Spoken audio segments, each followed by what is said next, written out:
ایک خوبصورت سلطنت میں ایک بادشاہ حکومت کرتا تھا۔ وہ بہت نیک دل بادشاہ تھا۔ ساری رعایا اس سے بہت خوش تھی۔ وہ لوگوں کی مدد کیا کرتا تھا۔ بادشاہ کا ایک بیٹا تھا جس کا نام شہزادہ ایرک تھا۔ ایرک اپنی پڑھائی پہ توجہ نہیں دیا کرتا تھا۔ زیادہ وقت وہ اپنے کھیلنے کودنے میں لگا رہتا تھا، اور بادشاہ کا شوق تھا کہ وہ جادوئی تعلیم کو حاصل کرے۔ ایرک نے جادوئی تعلیم حاصل تو کی، پر بہت کم جادو سیکھ سکا۔ وہ کامیابی حاصل نہیں کر پا رہا تھا کیونکہ اس کا زیادہ تر ٹائم اپنے دوستوں کے ساتھ گزر جاتا تھا، اس لیے وہ توجہ نہیں دے پاتا تھا۔ ایک بار بادشاہ کی حکومت پر ایک جادوگر نے حملہ کر دیا۔ ایرک نے اس کا مقابلہ کرنے کی کوشش کی، لیکن جادو نہ آنے کی وجہ سے جادوگر اس پہ بھاری پڑ گیا، اور اس نے جادو کر کے بادشاہ کے محل کو اور بادشاہ اور اس کی ملکہ کو بت بنا دیا۔ ایرک یہ سب کچھ دیکھتا رہ گیا اور اپنے ماں باپ کو بچانے کے لیے کچھ بھی نہ کر سکا۔ اس کی ساری سلطنت بت بن گئی۔ ایرک ایک ہونے میں چھپ گیا اس جادوگر کے خوف کی وجہ سے۔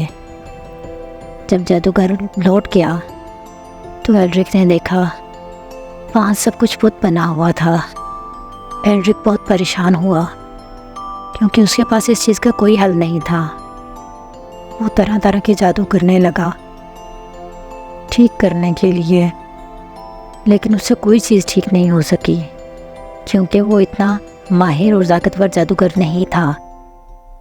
اس لیے کچھ دن وہاں رہنے کے بعد اس نے فیصلہ کیا کہ وہ یہاں سے چلا جائے، کیونکہ اسے دکھ تھا کہ اگر وہ جادو سیکھ لیتا تو آج اپنے ماں باپ کی مدد کر سکتا تھا، اس جادوگر سے مقابلہ کر سکتا تھا، لیکن ایسا نہیں ہو سکا۔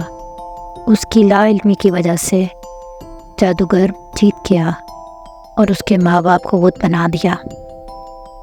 ایرک وہاں سے اپنا کچھ سامان لے کر وہ شہر چھوڑ کے چلا گیا۔ ایک دوسرے چھوٹے سے قصبے میں جا کر وہ ایک چھوٹی سی جگہ پہ رہنے لگا۔ آہستہ آہستہ لوگوں کے ساتھ اس کی دعا سلام ہونے لگی۔ بہت سے لوگ اس کے پاس مدد لینے آیا کرتے تھے، کیونکہ جو تھوڑا بہت جادو ایرک کے پاس تھا وہ لوگوں کی مدد کیا کرتا تھا اور اپنا ٹائم گزارا کرتا تھا۔ ایرک نے جادوئی چیزیں جمع کرنا شروع کر دی تھی۔ اس نے اپنی ایک چھوٹی سی دکان بنا لی تھی۔ وقت ایسے ہی گزر رہا تھا اور ایرک اپنے دل کے بوجھ میں دبتا چلا جا رہا تھا۔ وہ اپنے ساتھ ہونے والی ہر چیز کا ذمہ دار خود کو ٹھہراتا تھا، اس لیے وہ دل کی گہرائیوں سے بہت دکھی تھا۔ وہ خود کو معاف نہیں کر پا رہا تھا۔ آہستہ آہستہ اس کی وہ پراسرار دکان بہت مشہور ہو گئی اور لوگ اس کے پاس آنا شروع ہو گئے۔ ایک شام جب سورج ڈھل رہا تھا اور ہر طرف ہوائیں چل رہی تھی، بہت خوبصورت موسم تھا۔ اس موسم میں ایک عورت اس کی دکان میں داخل ہوئی۔ وہ عورت بہت خوبصورت لباس میں تھی اور اس کے لباس سے چمک نکل رہی تھی۔ جیسے ہی وہ جادوئی دکان کے اندر داخل ہوئی، تمام چیزیں روشن ہو گئی جیسے وہ اس عورت کو جانتی ہوں۔ وہ عورت پہلے کچھ دیر وہاں کھڑی رہی۔ ایرک جان چکا تھا کہ یہ کوئی عام عورت نہیں ہے، ہو نہ ہو اس کے پاس کوئی جادوئی طاقتیں موجود ہیں، اسی لیے جادوئی چیزوں میں سے چمک نکل رہی ہے۔ وہ خاموشی سے وہاں کھڑا رہا۔ وہ عورت بولی، ایرک میں تمہاری مدد کے لیے آئی ہوں۔ میں جانتی ہوں کہ تم ایک بہت بڑے بوجھ کے نیچے دبے ہوئے ہو اور تمہاری سلطنت کے اوپر ایک عذاب نازل ہوا ہے جس کا ذمہ دار تم خود کو ٹھہراتے ہو۔ ایرک حیران ہو گیا کہ یہ سب کچھ پہلے سے کیسے جانتی ہے۔ وہ کچھ نہ بول سکا اس نے ایلرک کو سمجھاتے ہوئے کہا، جو کچھ بھی ہوا اس میں تمہاری کوئی غلطی نہیں، میں تمہاری مدد کروں گی، لیکن تمہیں خود بھی اپنی مدد کرنی پڑے گی، تمہیں خود کو دل کی گہرائی سے معاف کرنا پڑے گا، تبھی تمہارے پاس طاقت موجود ہو سکتی ہے اور تم ایک عظیم طاقتور جادوگر بن سکتے ہو جو اپنی سلطنت کو واپس لا سکتا ہے۔ اگر تم ایسا نہ کر سکے تو تم کچھ بھی ٹھیک نہیں کر پاؤ گے اور نہ ہی تم کامیاب ہو سکتے ہو۔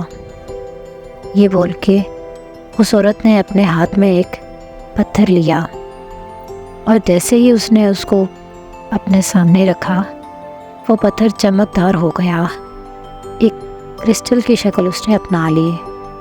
اس نے ایرک کو دیکھا اور اس کو کہا، یہ کرسٹل تم اپنے ہاتھ میں رکھو اور اپنے ماں باپ کے اس بت کے سامنے جا کے یہ کرسٹل رکھ دینا، وہ ٹھیک ہو جائیں گے، لیکن اس میں تمہاری طاقت شامل ہوگی۔ تم اگر خود کو معاف نہ کر سکے تو تم کبھی بھی ان کو ٹھیک نہیں کر پاؤ گے۔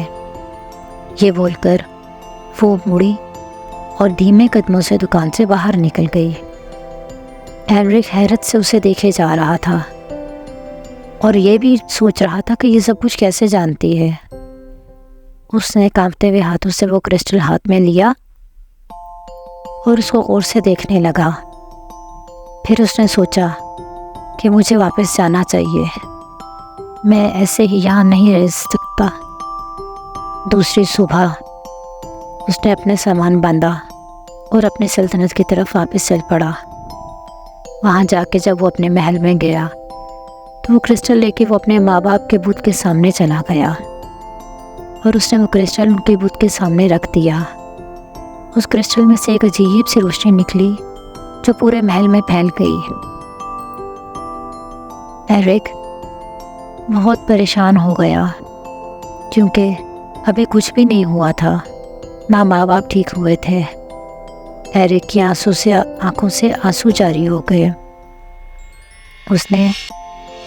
اور جیسے ہی اس نے دل کی گہرائیوں سے کچھ سوچا، خود بخود ایک روشنی پھوٹی اور اس کے ماں باپ کا مجسمہ پگھلنا شروع ہو گیا اور وہ اپنی اصلی حالت میں واپس آ گئے۔ تمام سلطنت کے لوگ اپنی حالت میں واپس آ گئے۔ ایرک نے اپنے ماں باپ کو گلے لگایا، اس نے اپنے آپ کو دل کی گہرائی سے معاف کر دیا تھا اور اس نے اپنے ماں باپ کو بھی ساری بات بتائی۔ ماں باپ نے اسے سمجھایا، جو کچھ بھی ہوا اس میں تمہارا کوئی قصور نہیں، وہ تمہاری نادانی تھی، تم جادو علم نہیں سیکھ سکے، کوئی بات نہیں، لیکن اب تم ایک عظیم جادوگر بن سکتے ہو کیونکہ تم نے زندگی کا سبق سیکھ لیا ہے۔ ایرک اپنی سلطنت کا بادشاہ بن گیا۔ اس نے تمام سلطنت کو اچھی طرح سے سنبھال لیا تھا کیونکہ وقت نے اسے بہت کچھ سکھا دیا تھا۔